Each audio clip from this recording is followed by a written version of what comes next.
မင်္ဂလာပါအားလုံးပဲဒီကောင်ကြမှာချမ်းသာကြပါစေကျွန်တော် YouTube channel လေးဖြစ်တဲ့ MM Football Variant ကနေအားလုံးကိုကြိုဆိုတယ်။တနင်္ဂနွေနေ့ညမှာကစားမယ် Crystal Palace နဲ့ Chelsea ရဲ့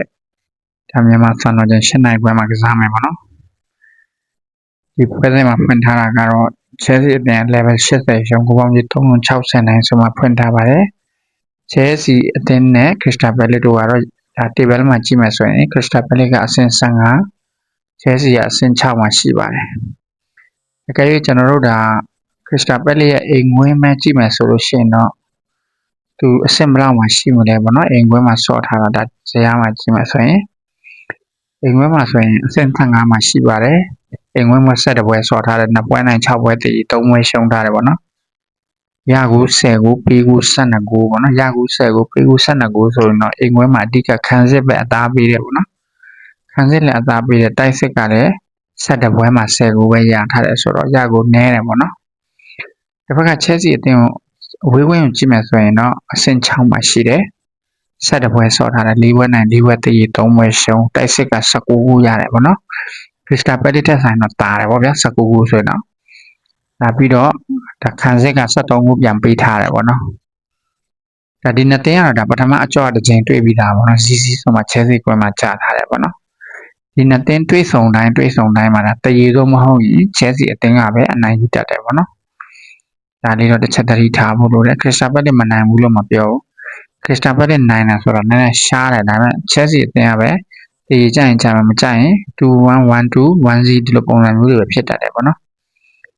ဆိုတော့ဒါ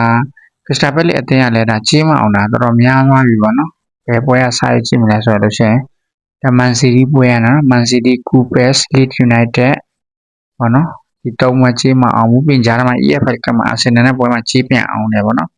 ပြီးတော့ Crystal Palace စပါပေါ့နော်ပြင်ဖူဟမ်ပွဲရှိမယ် Newcastle ပွဲရှိမယ်ပြီးတော့ကျွန်တော်ထင်တယ်ဂျာရက်မှာသူတို့ပြန်ပြီးမှကြီးပေါ့နော်အများကြီးလည်းအောင်တာမဟုတ်ပါဘူး20လောက်ပေါ့နော်ဘီလာနဲ့ပွဲမှာအောင်တယ်ပြီးတော့ပြန် FA ကမှာကြီးရှုံးတယ်ဆန်နလန်ကိုထပ်ရှုံးတယ်ပေါ့နော်ပရီးမီးယားလိမှာဒါအခုကျွန်တော်ထင်တယ်သူတို့နောက်တက်မှာအားနည်းနိုင်တယ်ပေါ့နော်ဂူရီလည်းမရှိတော့ဘူးဆိုတော့နည်းနည်းတော့အားနည်းနိုင်တယ်ပေါ့နော်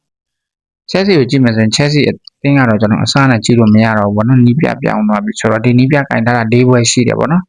၃ပွဲကြီးအောင်ပြီးတစ်ပွဲပဲကြီးတည်ထားတယ်အဲ့ဒါအဆင့်နဲ့ပွဲပေါ့နော်ဒါပေမဲ့လည်း Chelsea အသင်းကဒီပွဲပြီးလို့ရှိရင်နာပိုလီနဲ့ချန်ပီယံလိအဝေးကွင်းပွဲကစားဖို့တော့ရှိတယ်ပေါ့နော် Chelsea ကဒါအဲ့ဒီချန်ပီယံလိဇယားမှာအဆင့်၈မှာရှိရ73မှတ်နဲ့ပေါ့နော်သူ့အောက်မှာအဆင့်လိုက်ရှိတယ်ပေါ့နော်73မှတ်ရထားတဲ့အသင်းနဲ့ဒါ9กว่าချက်နဲ့ Chelsea ကအဲ့ဒီအဆင့်၈မှာရပ်နေတာပေါ့နော်73မှဆိုလို့ရှိရင် PSG Newcastle Chelsea Barcelona Sporting Man City Atletico Madrid နဲ့ Atalanta တို့ကရမှတ်တွေအကုန်လုံးတူနေတယ်ဆိုတော့ဒီ1-8တနေရာရဖို့အတွက်ကတော်တော်လေးအရေးကြီးတယ်ပေါ့နော်ပြီးတော့ဒီနေ့ပွဲတွေမှာကျွန်တော်ညီကိုတွေတစ်ချက်သတိထားမိလားမသိချန်ပီယံလိကန်တဲ့အသင်းတွေချန်ပီယံလိကစားရတဲ့အသင်းတွေတော်တော်နဲ့အဆင်မပြေတာတွေတွေ့ရတယ်ဘိုင်ယန်ရှုံးသွားတယ်ပေါ့နော်ဘိုင်ယန်လိုအသင်းတွေရှုံးသွားတယ်မန်စီးတီးကတော့ဒါနှစ်ပွဲလဲရှုံးထားတယ်ဆိုတော့ဒီပွဲအင်္ဂလန်ပွဲစဉ်နဲ့ဖြစ်တဲ့အတွက်ပေါ့နော်မန်စီးတီးအသင်းကတော့2-0နဲ့တော့နိုင်သွားတယ်ပေါ့နော်ကျွန်တော်အများကြီးတော့မရလိုက်ဘူးပေါ့နော်ဒီလိုမျိုးတွေပေါ့နော်ပြင်ဖရန်ဖို့ကိုလည်းကြည့်လိုက်ပေါ့ချန်ပီယံလိဆော့ထားတဲ့အသင်းတွေပေါ့နော်အကုန်လုံးအခြေအနေမကောင်းဘူးပေါ့နော်ပြောချင်တာဆိုတော့လူစည်ရင်းနဲ့လူအင်အားကိုကြည့်မှဆိုရင် Chelsea အသင်းကတော့တာတယ်ပေါ့နော်နီးပြလည်းဘယ်လိုပွဲတွေထွက်လာမယ်ပေါ့နော်ကျွန်တော်ညီကိုတွေဒါChelsea အသင်းရဲ့ပုံမှန် line မှာဆိုရင်တော့ဒါဂျောင်းပက်ဒရိုနဲ့ကိုလ်ပါမာနေတိုနဲ့ဂါနာချိုလိုပဲထွက်တတ်တယ်ပေါ့နော်ဒါလေးကတော့တစ်ချက်သတိထားဖို့လိုတယ်ပြီးရင်နီးပြဘယ်လိုဆုံးဖြတ်ထားမလဲချန်ပီယံလိကိုဒါလိုက်ဝင်မှာလားတော့မဟုတ်လား play off ကနေတစ်ဆင့်ဝင်မှာလားပေါ့နော်ဒါလေးကြည့်ဖို့လိုတယ်ပေါ့နော်လက်ရှိအနေထားမှာဆိုရင်တော့တရီတစ်ပေါက်တော့ကြောက်ရတယ်ပေါ့နော်တရီတစ်ပေါက်ဆိုတာဇီးဝမ်းပေါ့ဒီလိုပုံစံမျိုးတော့ကြောက်ရတယ်Minus ဘက်မှာဖွင့်ထားတာကိုကြည့်မှဆိုရင် Crystal Palace အနိုင်ကို 3.6 တရီကို 3.8 နဲ့ဒါ Chelsea အနိုင်ကိုပြ90တော့ပေးထားတယ်ပေါ့နော်။ဒါရန်နဲ့ပွဲဘက်မှာဆိုရင်တော့ Crystal Palace ဘက်မှာနည်းနည်းပိုများတယ်ပေါ့နော်။ဒါဒူကိုရီတို့ဒါအန်ကန်တီကာတို့ပြင်မူနိုစ်တို့ပေါ့နော်။ကာမာဒါတို့ရှိမှာပေါ့နော်။ Chelsea ဘက်မှာလည်းနည်းနည်းများတယ်ပေါ့နော်။ Chelsea ဘက်မှာတော့ဒါဒီဘက်9ဝဲလောက်ပဲရှိမှာပေါ့နော်။ကျွန်တော်ကစားသမားတွေဖြစ်တဲ့ဒါကိုလ်ပါမာတို့ဂျော့ကင်ဆန်တို့ဒီကစားသမားတွေကပါလာမှာလို့ချင်တယ်ပေါ့နော်ကျွန်တော်ညီကိုတွေတစ်ချက်လေး line နဲ့လေးကြည့်ပေါ့နော် Chelsea ကပုံမှန်ထွက်နေတဲ့ line နဲ့တာထွက်လာမယ်ဆိုရင်တော့ကျွန်တော်ထင်တယ် တည်တော့ရှိတယ်ပေါ့နော်ဒါမှမဟုတ်ရင်းရမှာပေါ့နော် Chelsea body နဲ့ goal ပေါင်းအောက်ကိုကျွန်တော်ရွေးချယ်လိုက်ပါတယ်ပေါ့နော်အဲ့ဒါဘယ်ကတော့ Newcastle နဲ့ Aston Villa ပေါ့နော်ဒါကလည်းမြန်မာစံတော်ချိန်8နိုင်ခွဲမှာကစားမယ်ပေါ့နော် Premier League ပွဲစဉ်23ဖြစ်ပါတယ် Newcastle level 80ရှုံးတော့goal ပေါင်းကြီး340ဆို level 80ဆိုတာကတော့အပြည့်ရှုံးနီးပါးလောက်ပါပဲပေါ့နော်တိတ်กว่าချမှုမရှိဘူးပေါ့နော် level မှာဆိုလို့ရှိရင်ဒါ Newcastle အဆင့်9ပေါ့နော်ပြီးရင် Aston Villa အဆင့်3ပြင်ဝင်ပွဲတွေမှာဆိုလို့ရှိရင်တော့ Newcastle က7ပွဲဆော့ထားတယ်9ပွဲနိုင်2ပွဲတည်2ပွဲရှုံးပေါ့နော်ရကို22ဂိုးပေးကို15ဂိုးထိအောင်ရှိတယ်ပေါ့နော်ခံစစ်ကတော့တိတ်တော့မကောင်းလာဘူးဒါပေမဲ့တိုက်စစ်က22ဂိုးဆိုတာတော်တော်ကြီးများတယ်ပေါ့နော်ကြည့်လိုက်မယ်ဆိုလို့ရှိရင်သူက Brentford နဲ့ Arsenal နီးပါးလောက်ရှိတယ်သူတိုက်စစ်ကတွင်ထားတာပေါ့နော်ဒီဘက်က Aston Villa ရဲ့အဝေးဝင်ကြည့်မယ်ဆိုရင်7ပွဲဆော့ထားတယ်9ပွဲနဲ့3ပွဲတည်3ပွဲရှုံးပြီးတိုက်စစ်က15ဂိုးရပြီးပေးကိုက16ဂိုးရှိတယ်ဗျဒါတေးကြတာ Aston Villa ခံစစ်မကောင်းတိုက်စစ်ကကောင်းတယ်ပေါ့နော်ဒါလေးပဲကွာခြားမှုရှိမှာပေါ့နော်ဒီနှစ်သင်းပထမတစ်ချိန်လုံးကလည်းတွေ့ပြီးပေါ့နော်ဒါကျွန်တော်ထင်တယ်ဒါ Aston Villa ကွင်းမှာစီးစီးကြထားတယ်ပေါ့နော်ဒီနှစ်သင်းကတော့စုံနိုင်လုံးနဲ့ဗျာဒီကျွန်တော်နောက်ဒါ15ရက်2လမှာလည်းဒီ Aston Villa Newcastle FA Cup လည်းရှိသေးတယ်ပေါ့နော်ဒါ Villa ကွင်းမှာပေါ့နော် Newcastle လည်းချန်ပီယံလိမှာဆိုတော့သူက PSV ကို3-0နဲ့နိုင်ထားတယ်သူရှုံးထားတာတော့ဒါ Man City ကို2-0ပေါ့နော်အိမ်ဝင်းဖောင်တွေကိုကြည့်မယ်ဆိုရင်အိမ်ဝင်းမှာနောက်ဆုံးနှစ်ပွဲဆက်ကြီးအောင်ထားတယ်ပေါ့နော် Crystal Palace 2-0နဲ့ Leeds United 4-3ဆိုမှကြီးရအောင်ထားတယ်ဒါဗီလာကတော့နောက်ဆုံးနှစ်ပွဲဆက်ကြီးလဲတည်ထားတဲ့အတွက်ဒီချိန်တော့အောင်မယ်လို့ထင်တယ်ပေါ့နော်ယူရိုပါလိမှာတော့သူတို့ဖီနာဘာချီ1-0နဲ့နိုင်ထားတယ်ပေါ့နော်ပြီးတော့ FA Cup မှာလည်း2-1နဲ့စပါးအောင်နိုင်ထားဆိုတော့ဒါ Newcastle အနေနဲ့တော်တော်လေးတတိကြီးထားပြီးဆော့လာရဖို့ရှိရပါတော့ကျွန်တော်သိတယ်ဒါ Newcastle အိမ်ဝင်းအားကောင်းတယ်ကျွန်တော်သိတယ်ဒါပေမဲ့ Newcastle ကလည်း Champions League ကိုဒါတော်တော်လေးကိုဆော့ယူရဖို့ရှိတယ်ပေါ့နော်ဘာဖြစ်လို့လဲဆိုတော့သူနဲ့တွေ့ထားတဲ့အတင်းအဝေးဝဲမှာ PSG နဲ့ဖြစ်တယ်ပေါ့နော်ဒီပွဲကလည်းအရေးကြီးတယ်တေချာတော့ play-off အဆင့်ကတော့ဝင်သွားမယ်ပေါ့နော်တေချာတော့ Newcastle play-off အဆင့်တော့ဝင်သွားမယ်ရှုံးတော့မထွက်ရဘူးပေါ့ဗျပြောချင်တာWise ဘက်မှာဖွင့်ထားတာကတော့ Newcastle အနိုင်ကို24ကို 3.6 Villa အနိုင်ကိုလည်း 3.6 တော့ပေးထားတယ်ဗျကျွန်တော် Villa မရှုံးဘူးလို့ထင်တယ်ပေါ့နော်9ရက်ကတော့ Newcastle တရက်လောက်ပို့ရထားတယ်ပေါ့နော်ဒါပေမဲ့အိမ်ဝင်းကောင်းတဲ့ Newcastle ကလည်းဒီနှစ်သင်းနဲ့တွေ့တယ်အများအားအနိုင်ယူတယ်ပေါ့နော်အိမ်ဝင်းမှာတော့ဒါ Villa ကိုမရှုံးထားဘူးပေါ့နော်တော်တော်များများပွဲတွေကိုကြည့်လိုက်ပေါ့နော် Newcastle ကအနိုင်မဟုတ်ရင်တည်အနိုင်ဆုံးတော့ကနိုင်မယ်ပေါ့နော်Newcastle မရှုံးဘူးကျွန်တော်တက်တယ်သိတယ်ပေါ့နော်ဒါပေမဲ့တကယ်လို့ကျွန်တော် Wise bet ရိုက်မဲ့ညီကိုတွေ Wise bet အကောင့်ဖွင့်တဲ့ညီကိုတွေပေါ့နော် draw no bet ဆိုတာရှိပါတယ် Wise bet မှာကြည့်ပေါ့နော် draw no bet ဒါ Newcastle ပေါ့နော်ဒီလိုလေးရိုက်ကြည့်ပေါ့နော်44ပြတော့ရမယ်ပေါ့နော်တကယ်လို့တေးကြသွားရင်ဒိုင်ကပတ်စံပြန်အမ်းပေးတယ်ပေါ့နော်ကျွန်တော်တို့ဒီပွဲမှာတော့မြန်မာပေါက်ချင်းမှာပေါ့နော် Aston Villa ကိုနည်းနည်းလေးအရေးဆုံးမှာရွေးကြည့်နေတယ်ပေါ့နော်တကယ်တော့ဆော့နိုင်မလို့ထင်တယ်ပေါ့နော် Aston Villa နဲ့ voting to score yes ကိုကြိုက်ပါတယ်နောက်တစ်ပွဲကတော့ Brentford နဲ့ Nottingham Forest ပေါ့နော် Brentford ကတော့ဒါတလုံး80နဲ့9ပေါင်းချင်းနှလုံး90ရှုံးဆိုမှပေးထားပါတယ်ဒါလည်းမြန်မာစံတော်ရင်7နိုင်ခွဲမှာကစားမယ်ပေါ့နော်အဆင့်ကိုကြည့်မယ်ဆိုရင် Brentford ကအဆင့်8တစ်ဖက်က Forest ကအဆင့်19ပေါ့နော်ဒီနေ့မှာ West Ham United ကနိုင်သွားတယ်ဆိုတော့ရမှ20ရသွားပြီပေါ့နော်ဒါ Forest အနေနဲ့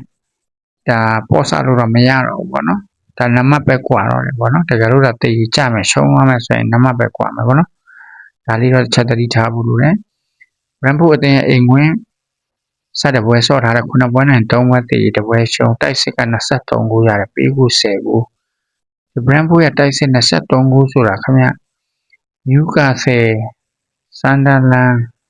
ဒါ Aston Villa ထက်တောင်ကောင်းတယ် Brentford တိုက်စစ်ကပြီးတော့ Forest ရဲ့အဝေးဝင်ကိုကြည့်မယ်ဆိုလို့ရှိရင် Forest ကအဝေးဝင်မှာအဆင့်7မှာရှိတယ်3ပွဲနဲ့2ပွဲတည်6ပွဲရှုံးထားတယ်ပေါ့နော်ရကို9ဂိုးရထားတယ်ပြီးကို18ဂိုးအဝေးဝင်မကောင်းဒါပေမဲ့ဒီပွဲကတည်တစ်ပေါက်တော့ရှိတယ်ပေါ့နော်တည်တစ်ပေါက်တော့ကျသွားနိုင်တယ်နည်းနည်းတော့အန်ဒီရတော့များတယ်ပေါ့နော်ဒါပေမဲ့တလုံး80နိုင်ဆိုတာပေါက်ဖို့တော့တော်တော်လေးခက်ခဲမဲ့ကြီးမျိုးတော့ကျွန်တော်သိတယ်ဒါအစင်လာပိုင်းမှာဆိုရင်လည်းဒါ Forest ကနည်းနည်းအသာစီးယူတယ်ပေါ့နော်အများနဲ့ဒီ Brentford နဲ့တွေ့တယ်ဒါလေးတော့တစ်ချက်သတိထားဖို့လိုတယ်ပေါ့နော် Brentford ကအိမ်ဝင်းပွဲမှာကြီးမယ်ဆိုရင်နောက်ဆုံးသူတို့ကြီးအောင်ခဲ့တာတော့ဒါ12လောင်း3ကြီးနဲ့နိုင်တယ်ပေါ့နော်အိမ်ဝင်းပွဲတွေမှာတပွဲလေးရှုံးထားတယ်ပေါ့နော် Man City ကို 1-0 နဲ့ပဲဖြစ်ပါတယ်အဲကြောင့်ကျွန်တော် Brentford ရှုံးတော့မရှုံးတည်ကြသွားမှာတော့ကြောက်ရတယ်ပေါ့နော်ဒီပွဲမှာလွဲချော်မှာကစားသမားတွေကြီးမယ်ဆိုရင်ဒါSilva ရှိမယ် Cavallo ရှိမယ်ပေါ့နော်ဒီဘက်က Brentford ဘက်မှာNottingham Forest မှာ Chris Wood ရဲ့ Jesus ရှိမယ်ပြီးခံစစ်ကစားသမားတအူပေါ့နော်Muriel ပေါ့နော်ဒီကစားသမားလွဲချော်မယ်ပေါ့နော် Wines ဘက်မှာတော့ Brentford အနိုင်ကို181ကို3.6နဲ့ Forest အနိုင်ကို4သာပေးထားတယ်ဗျာကျွန်တော် Brentford အရေးဆုံးပြီးရွေးလိုက်ပါတယ်တရေတပေါက်တော့ကြောက်ရတယ်ပေါ့နော်ဒါမှမဟုတ် Brentford အင်ကွင်းမှာတော့မရှုံးတော့ဘူးလို့ပဲထင်တယ်ပေါ့နော် Brentford ရွေးလိုက်ပါတယ်ညီကိုတော့နောက်တစ်ပွဲကတော့ဒီတစ်ပတ်ရဲ့အကောင်းဆုံးပွဲစဉ်တစ်ပွဲဖြစ်တဲ့ဒါ Arsenal နဲ့ Man U ရဲ့ပွဲစဉ်ဖြစ်ပါတယ်ဒါ Arsenal အသင်းကတလုံးတည်ရင်ဂိုးအောင်ကြီး3လုံး50နိုင်ဆိုပြီးမှတော့ဖွင့်ထားတယ်ပေါ့နော်ဒါတော့မြန်မာစံတော်ချိန်17နိုင်ကစားမယ်ပေါ့နော် Arsenal အသင်းကရမှ90ရထားတယ် Man U ကအဆင့်9နဲ့35မှရထားတယ်ပေါ့နော် Arsenal အသင်းကဒီဟာဒီအင်ကွင်းလုံးဝရှုံးဝမရှိသေးဘူး9ပွဲနဲ့2ပွဲတည်ရာကို26ကိုပြီးဖို့5ကို29မှရထားတယ်ပေါ့နော်Man U အသင်းရဲ့အဝေးကွင်းမှာဆိုလို့ရှိရင် ranking 9မှာရှိတဲ့3ပွဲနိုင်5ပွဲတည်3ပွဲရှုံးရာကို18ကိုပြီးဖို့19ပေါ့နော်ဒါမှဒီနေရာမှာ Man U အသင်းကပေါ်စားလို့မရအောင်ပေါ့နော် Man City နဲ့ပွဲတော့ကတော့ Man City နောက်တမ်းမှလည်းလူမစုံဘူးပြီးတော့ကွင်းလန့်ပိုင်းမှာလည်းအားနည်းချက်တွေအများကြီးရှိရပေါ့နော် Rodri ကလည်းပုံမှန်ခြေစွမ်းမပြနိုင်ဘူးပေါ့နော်အဲ့ဒီပွဲတော့က Rodri ကိုကြည့်လိုက်မှကျွန်တော်တို့တိထားမိမှာပါ Rodri လုံးဝမကောင်းဘူးเนาะအဲ့ပွဲမှာဆိုတော့အခု Man U အသင်းကဒါဒီပြသစ်ကာရီနဲ့လည်းတွားနေတယ်ဗောနော်ပထမအဦးဆုံးပွဲမှာလည်းဒါညနေပိုင်းလာခဲ့တယ်ဗောနော် Man City ကို2-0နဲ့နိုင်ခဲ့တယ်ဒါပေမဲ့ Arsenal ကအဲ့လောက်ထိလွယ်မလို့တော့ကျွန်တော်မထင်ဘူးတော်တော်လေးတော့ခက်ခဲမယ် Arsenal ကလည်းကာရက်နဲ့ချန်ပီယံလိကအရေးမပါတော့မဆော့လည်းရတယ်ဗောနော်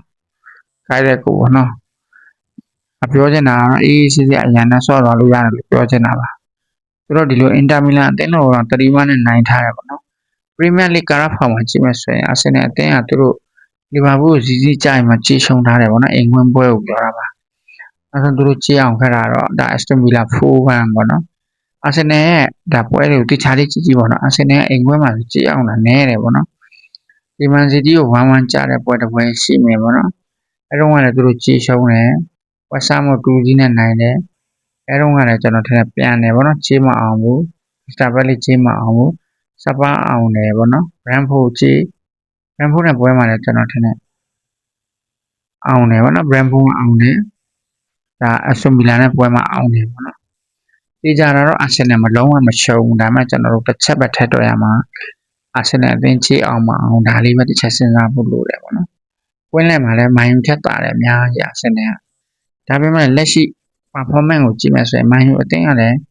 မဆိုးဘူးဗောနော်အဝေးကွင်းမှာဆိုရင်သူ့ပေါင်း3ပွဲပဲရှုံးထားတယ် Man City Brentford နဲ့ Villa ဗောနော်2-1တပေါက်တော့ကြောက်ရတယ်ဗောနော်သတင်းမှအမြတ်ရမလို့တော့ကျွန်တော်မထင်ဘူးဒီပွဲကတော့ Wines မှာဖွင့်ထားတာကတော့ Arsenal အနိုင်ကိုပြ51ကို4စာနဲ့ Man U အနိုင်ကို6စာတော့ပေးထားတယ်ဗော Wines ပဲရိုက်ချင်တယ်ဆိုရင်တော့ Arsenal အနိုင်ဝင်းဝိုင်းရိုက်လည်းရိုက်ကြည့်ဗောနော်ကျွန်တော်တို့ဒီပွဲမှာအရေးဆုံးပြီးမှ Arsenal ရဲ့တလုံးတည်မကြိုက်ဘူးကျွန်တော်ဒါပေမဲ့အများအားတွေးဆောင်နိုင်လဲ Arsenal ပဲနိုင်ပါတယ်ဒီပွဲက Arsenal ပဲနိုင်ကြရအောင်များတယ်ဗောနော်ဒါပေမဲ့လက်ရှိ performance ကျွန်တော် Man U ပဲကြိုက်တယ်ဗျာ Man U ပဲရွေးချယ်တယ် 14 to score yes ကြိုက်ပါတယ် Man U ရဲ့တောင်မှလည်းအလုပ်ဖြစ်မလို့ထင်တယ်ဗျာကျွန်တော်နောက်ထပ်ပွဲကတော့စပိန်လာလီဂါဖြစ်တဲ့ Atletico Madrid နဲ့ Mallorca ဗောနော် Atletico Madrid ကနှလုံး90နိုင်ကိုပေါင်းကြီး350စာတာပြည့်နေဗျာပေးထားတာကြောက်ခါမှလေးလေးမြန်မာစံတော်ချိန်9နိုင်ခွဲမှာကစားမယ် Atletico Madrid ကဒီပွဲမှာရှုံးဝဲမရှိဘူးဗောနော်9ပွဲနိုင်တပွဲတည်ရာကို23ကိုပြီးဖို့9ကိုဒီပွဲမှာရှုံးဝဲမရှိတဲ့နှစ်ပွဲပဲနှစ်သင်းပဲရှိတယ်ဘာစီလိုနာနဲ့တီကိုဗောနော်ဒါလေးပဲဗောနော်မယောကာကတော့အဝေးကွင်းအသင်းမှာတော်တော်ဆိုးတယ်မယောကာကတော့16မှာရှိတဲ့တပွဲနဲ့နှစ်ပွဲတည်9ပွဲလောက်ရှုံးထားတယ်တိုက်စစ်တော့10ခုရထားတယ်ဗောနော်ဒါလေးတော့နည်းနည်းတတိထား ပထမအကြော့တာတော့ဝမ်းဝမ်းကြထားတယ်ပေါ့နော်တီကိုကလည်းအိမ်ဝန်းပွဲစဉ်နဲ့တောက်လျှောက်ကြီးတွေဒါသေးတာတွေများနေပေါ့နော် Balenciaga 2-1အလားပဲ1စီဆိုတာမျိုးတွေပေါ့နော်ဒီရဲ့ Obido 2စီဆိုတာမျိုးတွေပေါ့နော်ကြီးတွေအပြတ်မစားရတာလည်းကြာပြီပေါ့နော်ကျွန်တော်ကဒီပွဲမှာတီကိုခက်တော့ခက်မှထင်တယ်ကျွန်တော်တီကိုပဲကြိုက်တယ်ဗျာတီကိုအတင်းမှရွေးချယ်တယ်ပေါ့နော်1 spot မှာရိုက်မယ်ဆိုရင်တော့တီကိုနိုင်ကိုပြ30တေးကို50နဲ့မယောက်က10စားပေးထားတယ်တီကိုရိုက်ကြည့်ပေါ့နော်ဝင်းဝမ်းဒီမှာပေါက်ကြီးတွေမှာလည်းတီကို body ပဲကြိုက်ပါတယ်နောက်တစ်ပွဲကတော့ဘာစီလိုနာနဲ့ရီယက် Obido ပေါ့နော်ရီယက် Obido ကတော့နီးပြပြောင်းပြီးတဲ့နောက်ပိုင်းမှာတော်တော်လေးကောင်းလာတယ်ပေါ့နော်ကျွန်တော်ညီကိုတွေကိုMainz ရဲ့ Bundesliga မှာဆို Mainz ရဲ့ဒီနေ့နိုင်ခဲ့တဲ့ဒါဘိုင်ယန်က Osberg ရဲ့ပြီးတော့ဒါပြင်သစ်ဒီကူက Lorient ရဲ့ဒီ3နှစ်အောင်တတိထားဒီ3နှစ်ကပတ်စံအများဆုံးပေးမဲ့အတင်းနဲ့ဟုတ်တယ်ပေါ့နော်ဒါစပိန်လာလီဂါမှာဆို Real Obido ပေါ့ဗျာဒါဘာစီလိုနာ360နဲ့ကိုပေါင်းကြီး4လုံး30စားတော့တကယ်မသိရင်အယူတကယ်ပြောမှဆိုရင်ဒီလောက်တောင်မှ Real Obido ကအဆင့်မရှိတော့ဘူးပေါ့နော်ဘာစီလိုနာအင်္ဂလိပ်ရှုံးမှမရှိဘူး28ကိုရ5ကိုပေးထားတယ်မှန်တယ်Real Obido အဝေးဝင်တအားညံ့တယ်အောက်ဆုံးမှာစင်18မှာပေါ့နော်8ကိုရပြီး20ကိုပေးတယ်လက်ခံပါတယ်ဒါပေမဲ့သူတို့နီးပြပြောင်းထားတယ်ပေါ့နော်ဒါလေးကိုပဲဇမေးလို့မရဘူးဒီနီးပြတခုခုတော့လောက်ပြမလို့ကျွန်တော်ထင်တယ်ပေါ့နော်တခုခုတော့လောက်ပြမလို့ထင်တယ်သူဆော့ထားတာ၄ပွဲရှိတယ်ပေါ့နော်ဆယ်တာကိုတေးဆော့တယ်ဘက်တစ်ကိုတေးဆော့တယ်